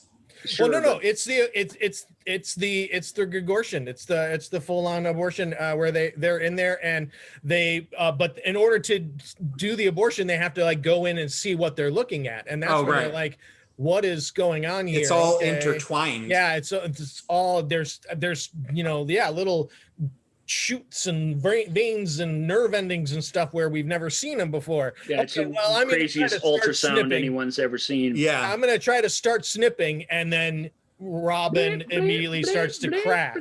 Yeah, and then they stop, and then they're like, she's let's like, try it again. Oh, I'm fine. Okay, let's try it again. Beep, beep, beep, beep. Oh, pull back out. Oh no, and you may not abort this alien baby. But I love that they do it twice. I don't know. I don't think that's a common thing in things like this. It's like one time, okay, we can't do it. It's like, all right, let's try one more time. Yeah. And I think it's also just the little details when they slice into her. She's got the green blood. Or is that later? That actor too, Mark L. Taylor, who plays the doctor, that actor's a tiny role that does a pretty unsung job. No, they when she's like, all right, Robin, I'm going to make the incision now, and then she does it, and it's all green, and she's like, okay, she can't see this, right? Okay, everything's fine. It totally is a little green in here. But immediately Robin starts to get into the panic, and Robert always is able to kind of calm her. But it's again Tefkin, man. I think she's the performer. She goes into convulsions when that baby is attacked. Yeah, and it's all everything to do with this baby is creepy and terrible. And this scene is fantastic. And so it's a obviously very traumatic, very emotional moment. We go back to they decide they can't do it. You're gonna have to carry it to term, and we'll see what happens. And they get back and can't kill the baby without killing you. And a night, and Julie is having a night of doubt. People everywhere are like, that's how it should be on Earth.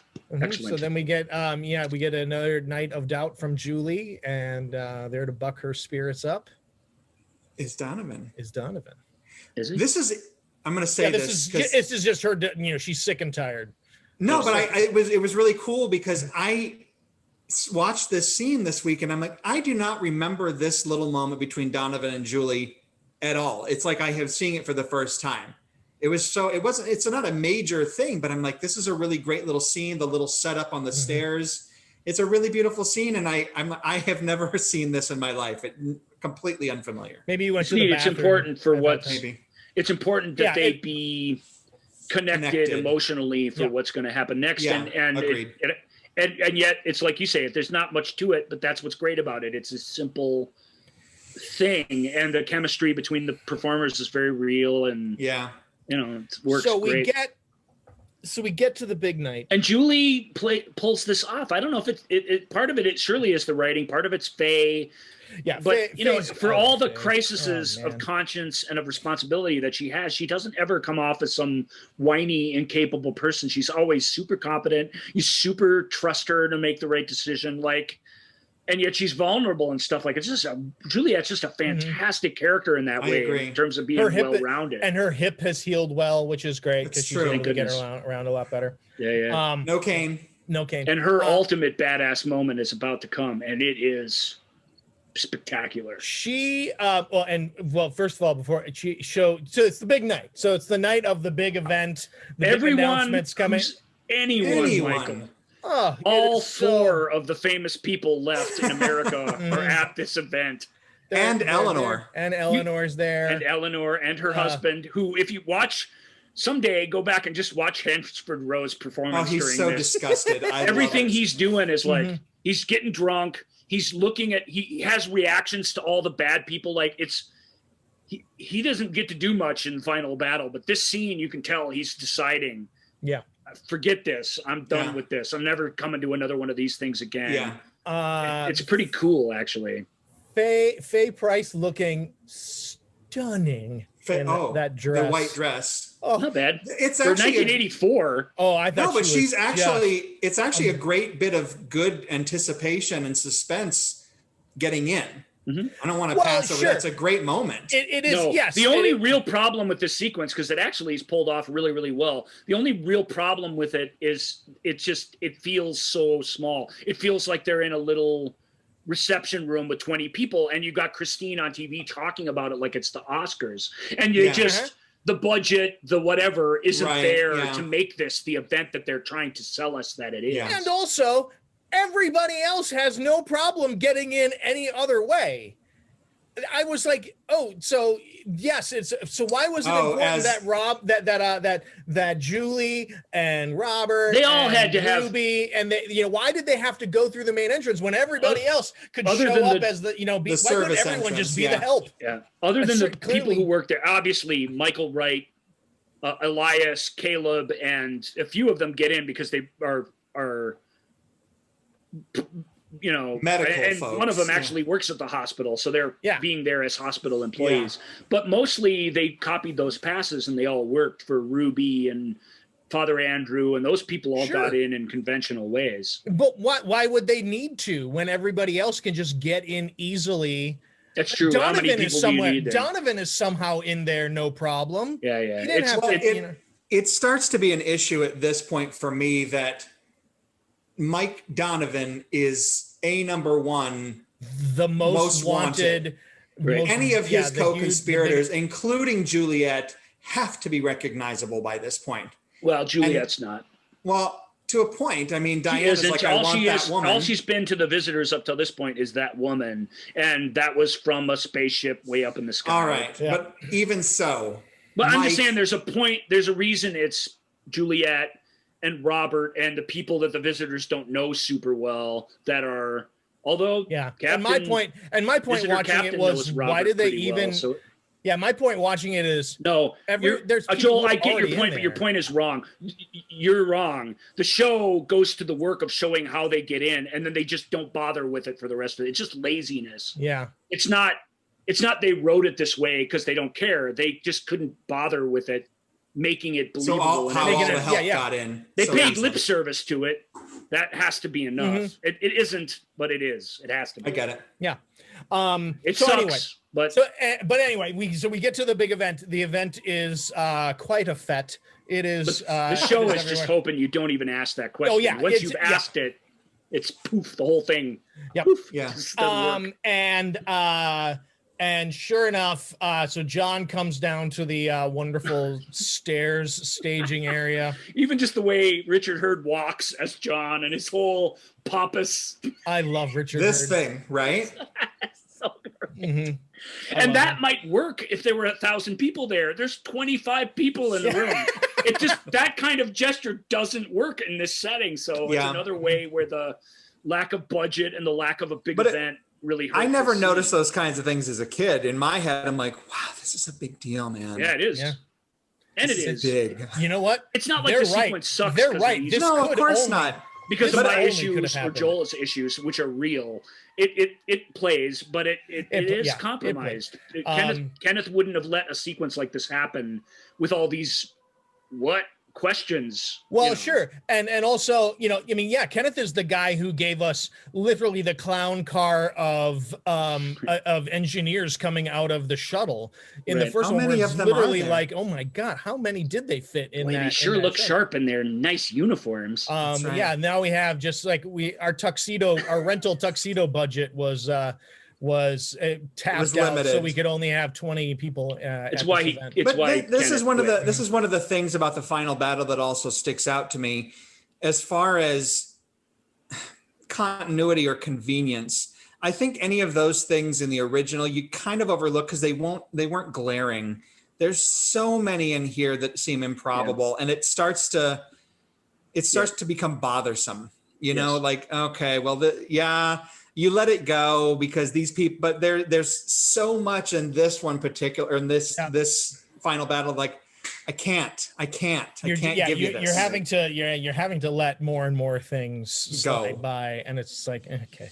Yeah. But anyway, that said, John is giving his speech, and Christine first makes the announcement before he comes down, right? She actually the cancer gives the reveal of what you're saying. She's like, I am told at a Christine Walsh exclusive that the visitors have presented us with a cure for all forms of cancer. I mean, that is an announcement worth having a big event over. Certainly. That is like a huge deal. It's a huge deal that an event of that size could only be held.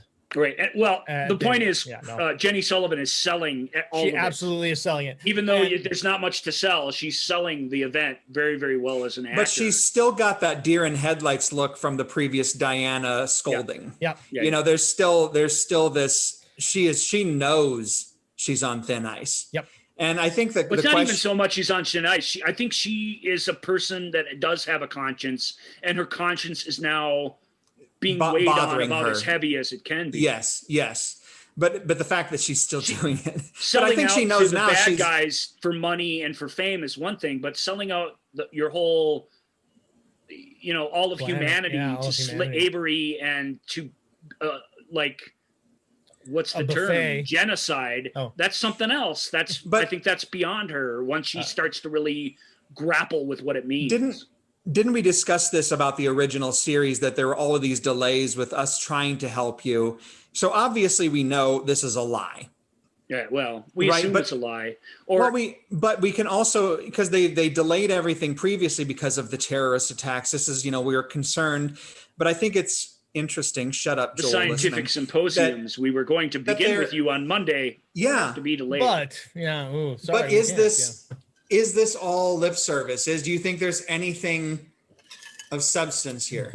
Maybe they know how to cure cancer. Who knows? What difference does it make to them? No, but are they going to use it as a tool later? I don't know. Like, what is it? Yeah, I mean, it wouldn't surprise me, frankly, if they actually had it and were willing to share it, because again, it would be they don't want to eat tainted meat. Yeah, it would be preserving their food supply.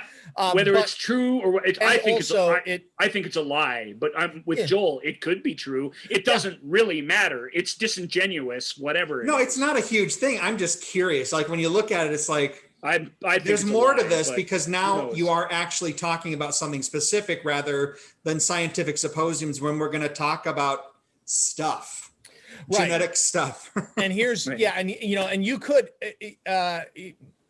you could make the argument that the terrorists if you were on the side of, or if you were on the fence and you just wanted everyone to get along, you could make the argument that the terrorists interrupting or doing something on this big announcement would actually, it's like, well, why are they trying to stop people from getting cancer treatments?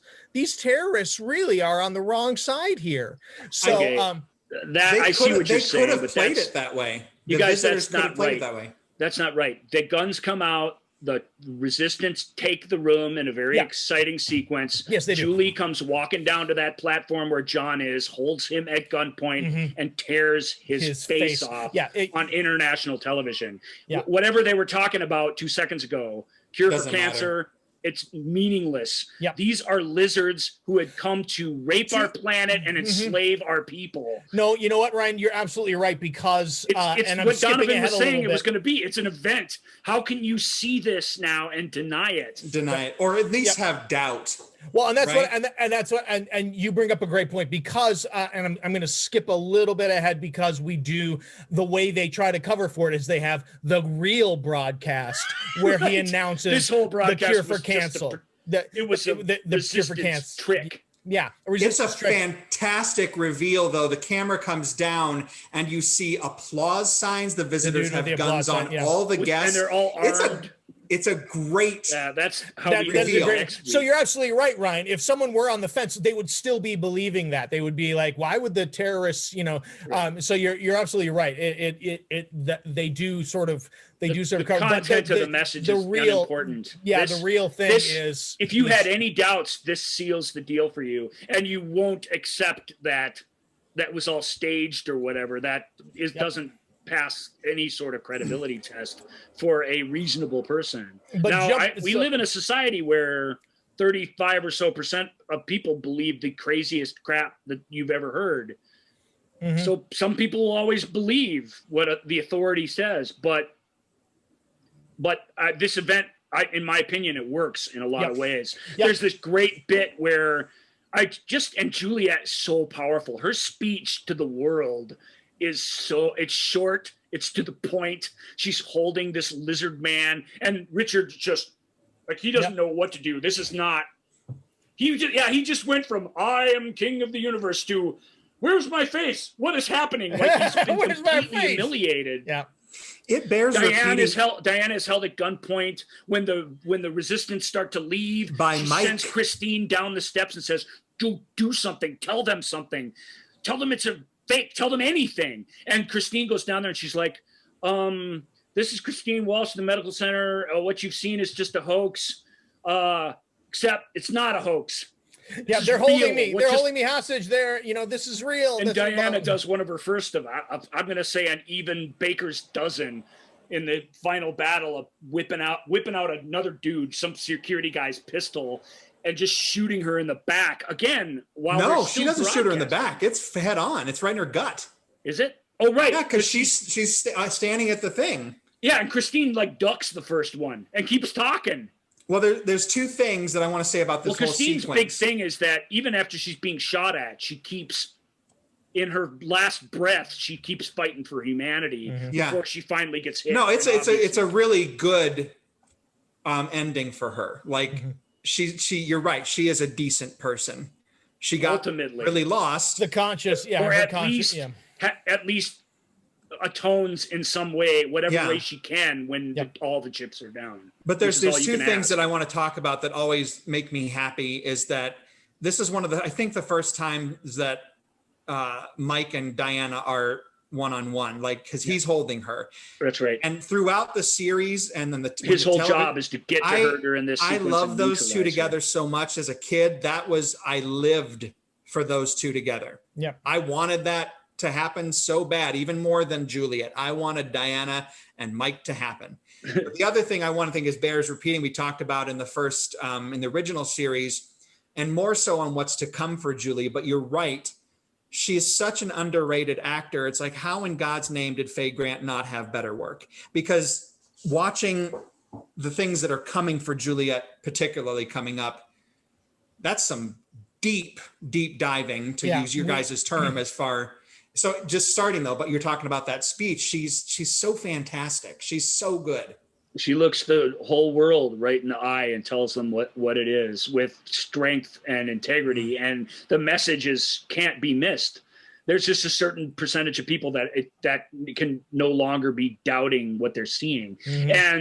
And then the visitors are, while in the chaos, are squabbling, and she's like, Diana to Steven is like, after this colossal blunder, how can you even show your face around here? Yeah. And John's just wandering in a daze with his face torn off. And he tears the chunk off. Yeah. Yeah. I love that little moment. Diana's like, we need to get you to your shuttle and take care of you. Like she's even playing him in the moment, which is heads up. Their escape though is spooky. They don't quite get out. Matter of fact, if you believe the conceit of the show, everybody gets captured at the end of this sequence.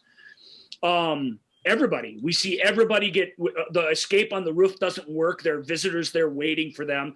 The escape of Mark Taylor's character and the two doctors and Juliet trying to get out in an ambulance doesn't work. No, this whole sequence. The doc dies in it, and Diana's like, maybe we can salvage something from this evening now that we have you, my dear, or whatever. Yeah. And it sends chills down your spine when you know that Juliet's been captured. Juliet's captured, but that whole sequence riding up to that, the chase through it's solid good action. It is really powerful. Yes. And the fact that that shot of the door being shot and the hole remaining in it, where you see our two heroes continue to run as you zoom but in also on the hole.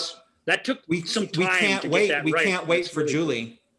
That it's that constant thing, I think, that goes even from the original. Like it's not worth one person, right? Even if it's Juliet. Right. And so she's, she gets stuck with. Well, luckily, it turns out that the capture on the rooftop was all a ruse. That was just Brad and Maggie and the visitors, the fifth column. That was they taking them, and instead of taking them to the Mercer ship, they take them home and drop them off. Yeah. So most of our heroes escape this, but our favorite character in her moment of triumph gets captured. And Donovan wants to go for her right away, and everybody has to say, what would she say if she were here? You can't do that.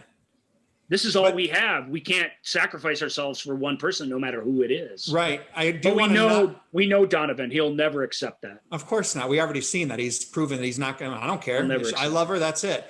Yeah. I don't want to pass over the fact that Eleanor has her first moment as press secretary. That's true. Yep. I thought that's next week. No, Isn't it the beginning of the next episode where? No, because she introduces when they do the repeat. It's the reshooting. The real broadcast. Yeah, that happens this episode. It doesn't really matter where it happens. It does happen next. You're right. No, but it's a grotesque moment in a series of grotesque moments for this character. From Eleanor, and she goes to Stephen, "How was I?" It's just like. And Stevens, you were remarkable. And she's, she loves to be flattered. And he's like, I think you should be our new spokesperson. She's like, well, if you think I would do a good job. And he says, it's already been decided. Yeah, that little conversation happens right at the beginning of the next episode. It's just this is just Eleanor saying, and that was the real broadcast. Yes, and the remaining 12 guests all being held at gunpoint with the applause signs. I mean, you're the dead applause right. sign. I mean, talk about beautiful detail. The applause sign. The applause sign in visitor typeface with the visitor typeface, flipping it over and it even flipping flips it back. up. Yeah, the way they flip it up, it's like, yes, that's one of those things, though, too, that like I would sell all of my friends if I could have that screen used prop. Like, how cool would that be to have? What, the applause? The applause sign. But there's another prop coming up that I would want more. But okay. We're at the end of this episode, aren't we? Yeah, we are. So we get a little teaser. We see a brief clip of Juliet in the conversion chamber. We see this is when she's that's the freeze frame because for she's whatever like, reason, Diana. I can't remember Diana's last freeze frames. Yeah, Diana's last line is something like it's like, oh, she will be my masterpiece, right? And something like that. Freeze frame. Yep. Even that's a nice shot, though. The shot of Juliet in the thing behind the glass and Diana's huge face reflected. Yeah, the reflection and the little lasery lights already pretty well done. Down. This is another thing. Like I'm saying, I always wanted the Diana Mike thing to happen. These two together, Diana and Juliet. It's good stuff. That is just. It's good stuff. That'll be all good. Yeah. That would be fish. That would be a total fishoo. It's good stuff, and like I said, it's fairly well done. Kenneth, this is another thing where the execution itself isn't. We'll get to it next week, but isn't so great. But the idea that Kenneth set up, this conversion process, is a really solid, spooky idea with Tony recognizing the hand switchings and these people. Right. Earlier in the episode, there's this very famous scientist that Christine comes up to, and she's like, "Oh, hello, it's nice to meet you." And he goes, "You know what? You're a disgusting he's like, oh, I know who you are. A corrupt regime, blah blah blah." Oh my God, it's so good. He just shames her in front of the whole world, and Diana sees it, and then when she bumps into this guy again at the big on event, the mothership, he's Oh, that's right. He's on the mothership, of course. Where else would he be? Where, the most unrealistic place ever. And it's like, you're going to be joined by our favorite expert. You are wonderful and all this. And he's just completely changed. And Christine's like, it's that same Christine deer in headlights. Like it's that. Yeah. And that happens. Yeah. That happens like she was more comfortable when the guy was ripping on her in public than she is when he's praising her on the mothership. That's a great monologue for that actor though. That's a good actor too. I can't remember his name, but he's gone on to bigger things than his little moment in V. And I think it is important to note that we have seen the passing of Christine. She's been with us from the beginning. Yep. And so she's the big time character we lose in this episode for sure. Yeah. And it is a monumental moment for everybody. That whole sequence is, even though it feels small, and even though it has some plot holes, like Joel pointed out very rightly, it does work dramatically. It works really, really well. But it's also, I think there's something to be said for, I guess it's because of the way you said that Diana shoots her. It's so abrupt, but we get that, I think, a few more times in the final battle where it's like that. There's no romanticism. There's no time to mourn some of these characters. It's just like, that's it. We're done. I think that speaks to the violence of the visitors, right? Yeah, there's one opportunity coming up that we actually do take time to mourn the loss of someone, and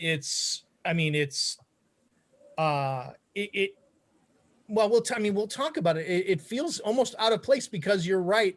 Because you don't do it. He hadn't done it for. At this point, who's going to mourn for Christine? Donovan a little bit, but us as characters, as audience. Yeah. We've seen her struggles. Yeah, we don't get the moment of Christine laying there with some sort of sweeping string music of where we get to go. It takes 2 shots to get her, but by the second shot, she's gone. And I know, but that's she's there. Gone. But I think that what's cool about it is that there's, I don't know. And even in that moment, Sullivan is like, it's so pathetic. She's, that character's fighting to do her best, and when she's finally shot, she just kind of her whole body kind of just flips backwards, and it's. But I think it also speaks to the railing and is out of sight, out of mind. I think it speaks to the fact that this is a war.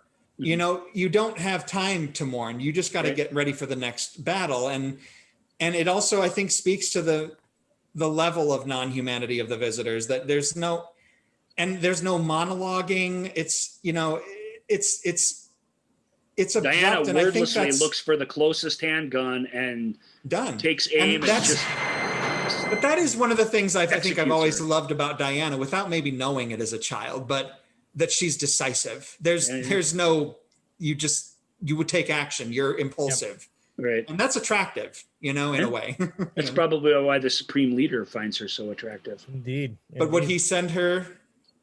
We don't get there yet. So we're not there yet. Never mind. Yeah. Anyway, it's a big event. It's gotten the attention of a lot of people. We'll learn about some of them tomorrow or next week. So that's it. That's night 1 of V, the final battle, everybody. Yeah. Next week, we will jump into night 2. The introduction. The best night of V, the final battle. Indeed. Maybe not. Maybe night 1 was hard to say. Well, the best cliffhanger of all time. But we get, I know, I would argue, Ryan, that is talk about great. Water cooler conversation. It's true. because not only do we have some incredible moments, we also get like you said, the introduction of one of the best characters. Damn Tyler. Yeah. Even Chris is fantastic. Chris Farber, his associate. Oh yeah. Yeah. So that's going to do it for this week. Michael, once again, I get to break out my Canadian accent next week. I'm very excited for that. It's happening. So that's going to do it for us for this week, everybody. We thank you all so much for joining us. Michael, once again, we thank you for joining us. And thank you, Michael. We love you all. Bye. Thank you for listening to The Movie Show with Joel and Ryan. Remember, all views and opinions represented in this podcast are personal and belong solely to the speaker and do not represent those people, institutions, or organizations that the speaker may or may not be associated with, unless explicitly stated. None of these views and opinions were intended to malign or deceive. And now, here's the producers, circa 1982, to play us out.